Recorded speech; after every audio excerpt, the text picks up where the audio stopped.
This is the story of how the British view of sex and marriage developed in the modern age. Rare and previously censored archive shows us how sexual behaviour was controlled in an era where talk about sex was virtually taboo.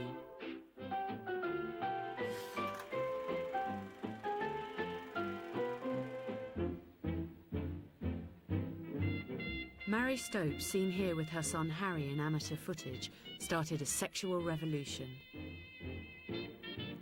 It all began in 1918 with the publication of her sensational book, Married Love.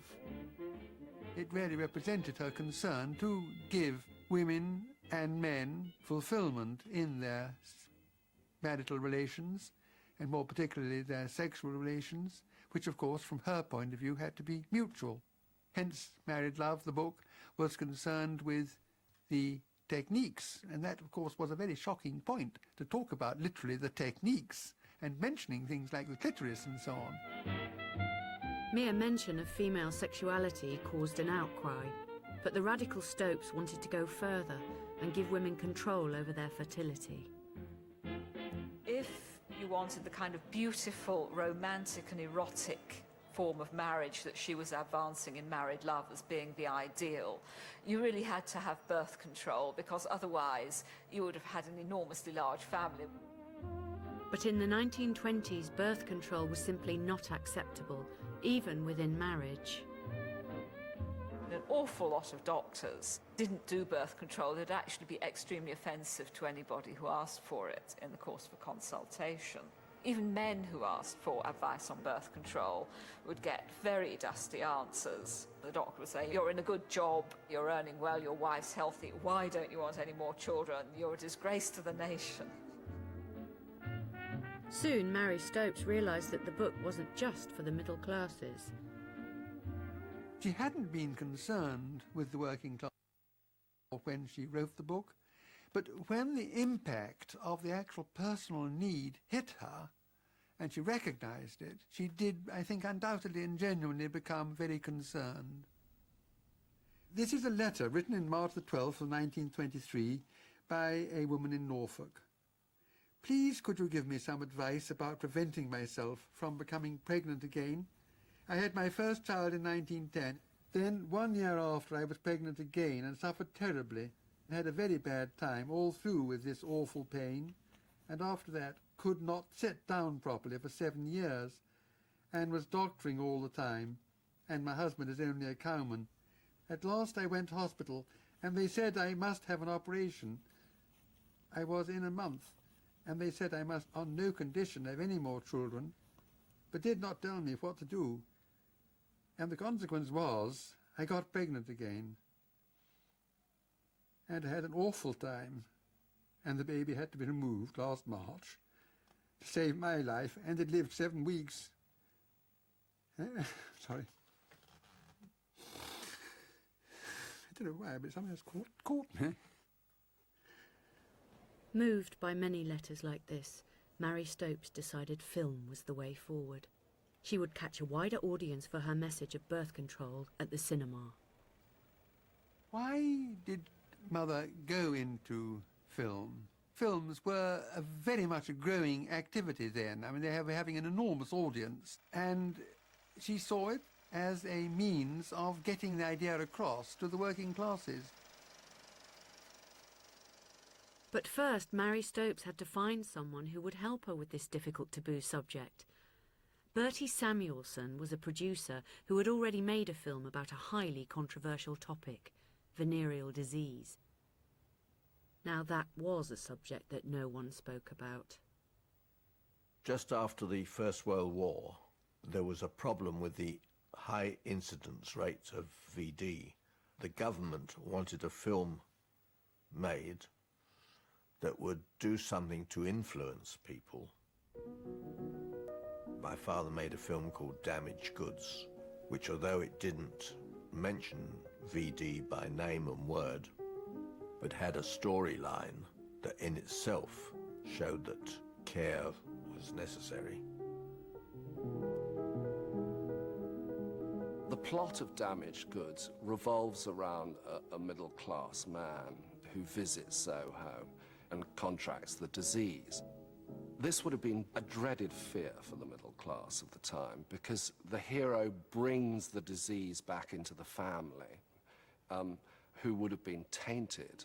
The consequence of the wife possibly catching the disease, of children being affected, would have been anathema for the middle class at the time. It would have been a plague. It would have been the direst consequences. The film was therefore heavily censored. One person, I think a reviewer of the time, said so many scenes were cut, he just said it was a succession of film titles.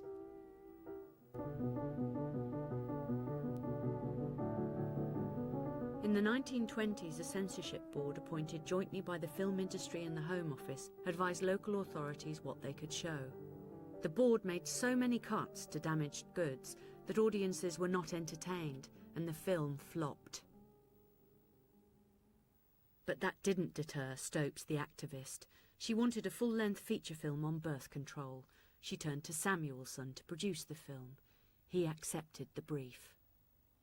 My father called his scriptwriter into the studio and said, I've got a book to make a film of. It's called Married Love. And the scriptwriter says, you can't do that. Don't you know that that book's just about being comfortable in bed? And so my father said, well, she's coming to see us this evening. Could you write something by then?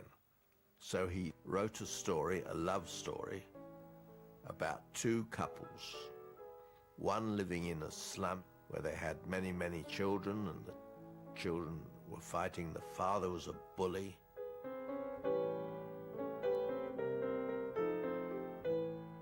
The other family, where the father was much more considerate, and they brought up their children one at a time, and they were strong and lovely.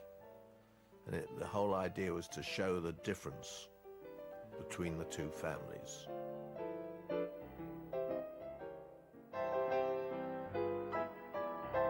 The film is a romantic drama revolving around its heroine, Maisie. She is the eldest of 10 children living in Camberwell in London. She has met and fallen in love with Dick, a fireman, but refuses his offer of marriage because she wants a different life to her mother, a drudge, unable to cope with her many children and violent husband.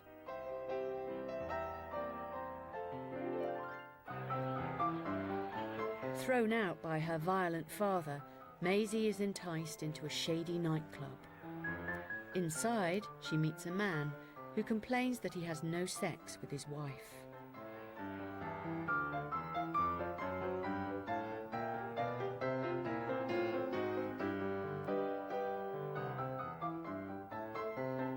Who prefers petting the chihuahuas to him. Maisie's marriage was a potential bomb for the censor. It was combustible because it dealt with two issues that they were very worried about: politics and sexuality. And by bringing them together in a film, it meant that the censor would be really, really wary. Maisie then goes into domestic service with the middle-class Sterling family. Mrs. Sterling explains to her how she can make sure of a successful and happy marriage. Use birth control. She uses the metaphor of pruning roses to explain it.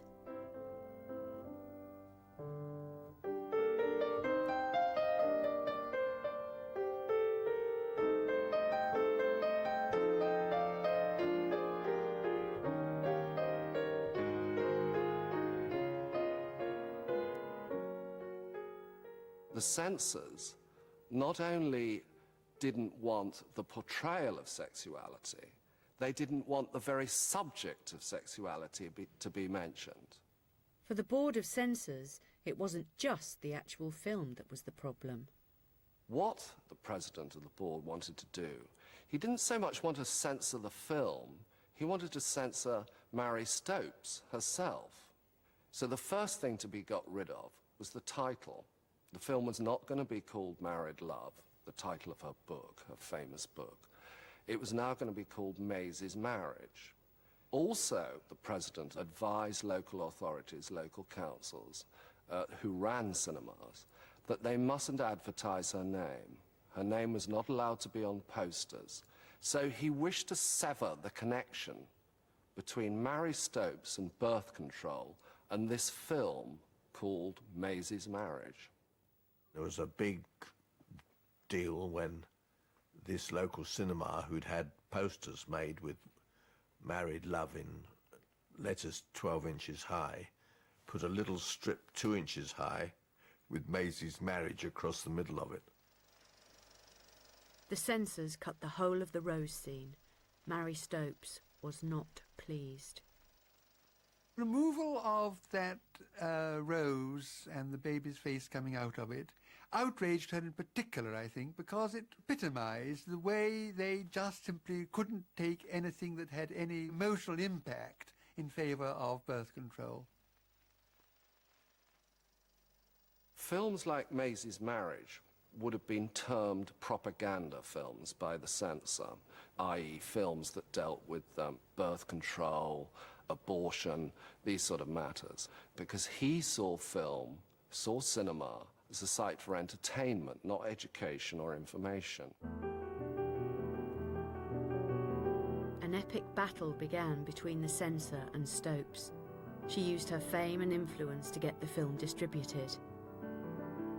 But the cuts resulted in the loss of the birth control message. And when Maisie and Dick are finally reunited, it is simply a traditional romantic ending.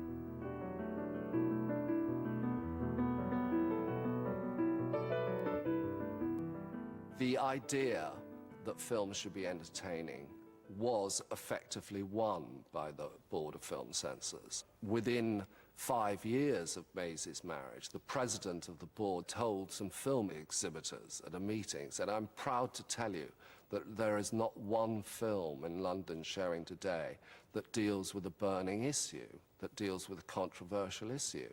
So they won. The censors won.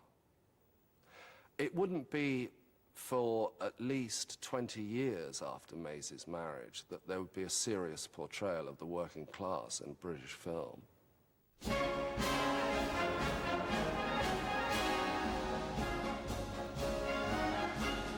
With the Second World War, millions of men and women were conscripted, relocated, and thereby liberated from the watchful eye of their family and friends.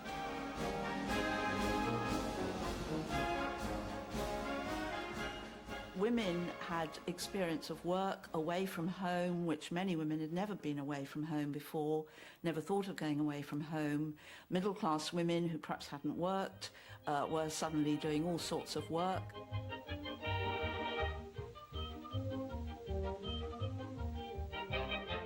You might be in London meeting GIs and all sorts of new men and having sexual adventures that you'd also perhaps never dreamed of having.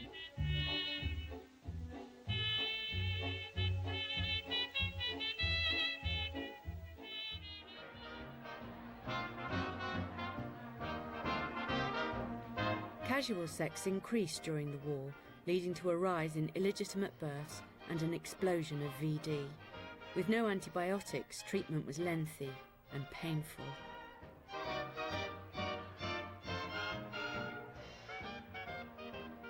The armed forces used documentary film to inform their men and women about the horrors of VD and its risk to future family life.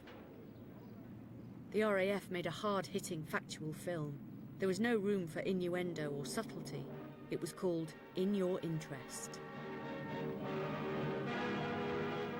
The human body is a most wonderful machine, but it will not, unaided, cast off venereal diseases. Right, I remember the VD one was standing out. It would be better, of course, if man were to use his intelligence first and not contract gonorrhea and syphilis. We were in a lecture room with a cine film projector, perhaps 100, 200 of us perhaps, all together. The doctor gave a talk on it and asked us to look at these films to show the horrors of it all, of catching it. Let us consider what could happen to this man if he should be thoughtless in his sexual behavior. The testicles, sometimes called the balls. I didn't come into contact with venereal disease. We'd had our lectures about it, and believe me, they were specific lectures. The lecturer was our senior surgeon, and he was a consultant gynecologist. All these diseases are distinct and separate, except in the manner in which they are usually spread, by means of sexual intercourse with an infected person. First of all, gonorrhea. This disease is caused... He also frightened us with his description of the signs and symptoms of gonorrhea, which he likened to literally pissing broken glass, fish hooks and razor blades. We come now to syphilis. As we saw, gonorrhea, untreated, can be a crippling disease. But syphilis, you should realize this at the outset, is a killer. In about 2 months, a non-irritating rash appears on the body, and mouth and throat may become ulcerated. Every RAF station had an ET room, early treatment, at the guard house usually, or near the entrance to the camp. And if you'd been out on the tiles that night, you were supposed to go into the ET room and I'd give yourself some treatment. In the ET room on the station, squeeze out 3/4 of the ointment from the little tube provided. Horrendous things in this ET room. They got ointments and syringes and all sorts of things you were supposed to inject yourself with. It's not my business here to enter on a discussion of morals, but I do suggest to you that it is the experience of most reasonable men that promiscuous sexual behavior rarely leads to any durable happiness. The film stressed abstinence, but also advised using condoms. One of the concerns was that it would become epidemic because of wartime conditions, so there was a lot of effort expended on not just providing treatment facilities, but also prevention and having supplies of condoms.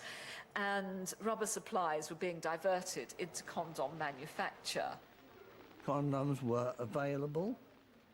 You were given detailed instructions on how to put the condom on and how to remove it. And removing it was the most important part. Certainly, venereal diseases did shoot up because of the mobility of the population, the uncertainty of life, and also, of course, large numbers of men going abroad, into different environments where possibly there was more opportunity to be licentious. Brothels were there, but mostly in the bigger towns. For us, in our little village of Crombeck, it was a lorry ride into a mile if you wanted the red light district.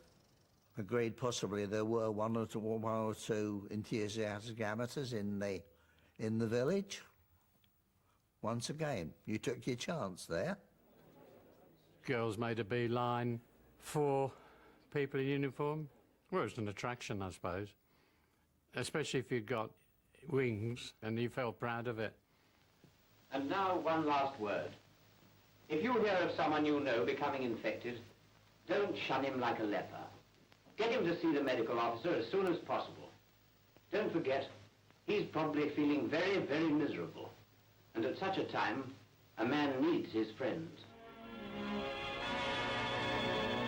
Towards the end of the war, penicillin became standard treatment for VD, and levels of syphilis and gonorrhea in the services declined rapidly.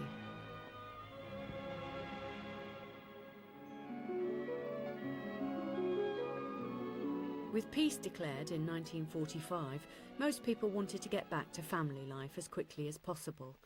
But the government had to deal with the large number of undiagnosed VD cases in the civilian population. The People at Number 19 is a fascinating film. It comes out in 1949. It's a moral tale. There's a drama about the couple who discover that the pregnant wife has VD. Joan! Oh, you're wet through. Well, what did he say? Well, everything's all right. It was awful. Something's wrong.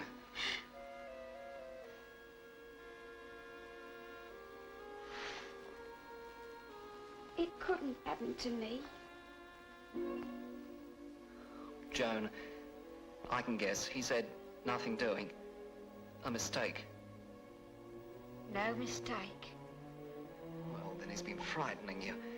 I know, he's put the wind up you. No! It isn't going to be normal. I went along and read the script for the director, and of course it was about VD and syphilis that people knew existed, but they didn't talk about. I didn't worry about it. It was a job. It was the first job I had after coming out of the army. I was right for the part, and I was going to be paid, not very much, but I was going to be paid for it. But one thing that I couldn't do was tell my parents about it, because we had never talked about sex. We certainly had never talked about VD. In the course of the film, the wife, Joan, is forced to admit a wartime indiscretion. But you've been away so long. And I thought I was in love with him. So that's what you do when my back is turned. Only that once. Only that once? It's actually the woman who in a single fling has picked up syphilis. Now, is this a bit odd? Well, actually, it's not a bit odd, because these films were made under the auspices of the government departments, the Ministry of Health and the Central Office of Information. There are no mistakes in these films. That film very much mirrors post-war VD policy. As the incidence of syphilis begins to go down because of antibiotic therapy, they're concerned with the VD that is out there in the community but not reported. So this film was aimed at women, and it's really asking women in the audience to consider, is it possible that you might have picked something up during the war? The sexual freedom that was a consequence of the war now enabled the films to be more explicit about VD. The wife falls apart. She's been to the doctor, had a pregnancy test, a blood test. She has contracted, and the word comes out on the soundtrack, a bit louder than everything else: syphilis. Syphilis. Oh, I didn't hear the door go. Fancy leaving with a guest. Oh, Mum! That would have landed like a brick at most people's chests, certainly women. And the key to that is the line that Joan says in the film, "This couldn't happen to me," or she says something like that. All the women would have thought exactly the same. This couldn't happen to me.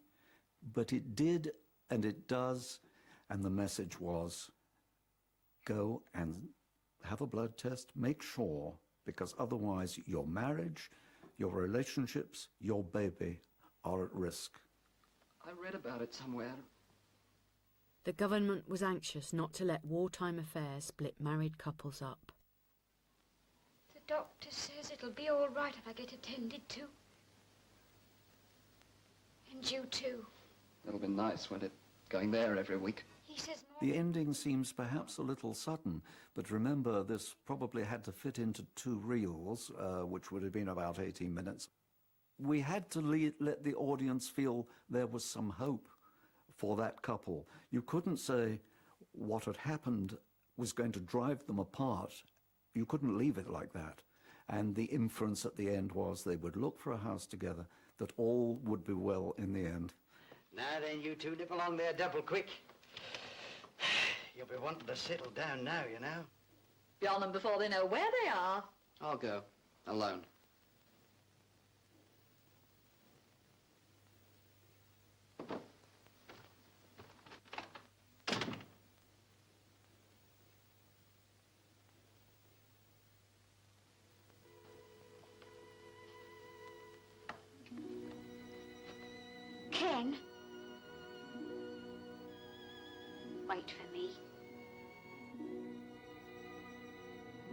We do have evidence that a lot of people went to see this film.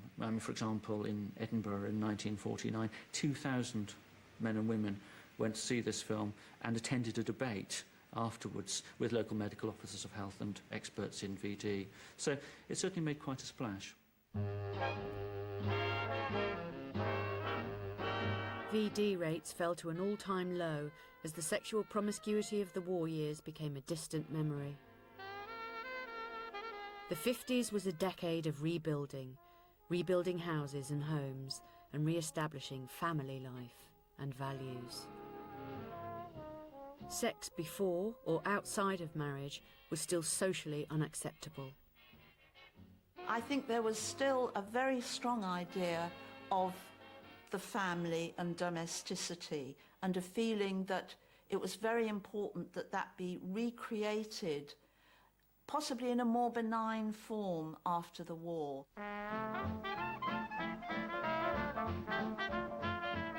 In 1951, Pauline Sharp got married. Being a virgin, she wore white and wanted to be filmed doing so. It was a very, very windy day, and my veil went straight up the thing. And you'll probably notice some little choir boys hanging on to it, and they were some of the children I taught. They shouted when they saw me, "It's Miss Pauline," because that's what they called me, Miss Pauline, so... The general tenor is after the war and right through the 50s, and it breaks down in the 60s, is an attempt to kind of domesticate sexuality. There's more of a concern that women should enjoy sex, but it must be within marriage. The police photographer in Bradford, Fred Dewhurst, and he did a lot of filming for us. He knew what to pick out to make it interesting. There is just one time when he goes up to the top of the church tower, because he always put a flag in his films, but unfortunately there was not a flag flying that day, so he didn't get it. Pauline went on to have 3 children. By the 1950s, using contraception in marriage was commonplace. We used contraceptives to a certain degree, and then we gave it up because we wanted another child, and it took quite a while. And then eventually, when the pill came in, I went on to that. Mary Stopes had begun a sexual revolution in marriage. It would not be long before her ideas of good sex and birth control would extend to the single as well as the married woman.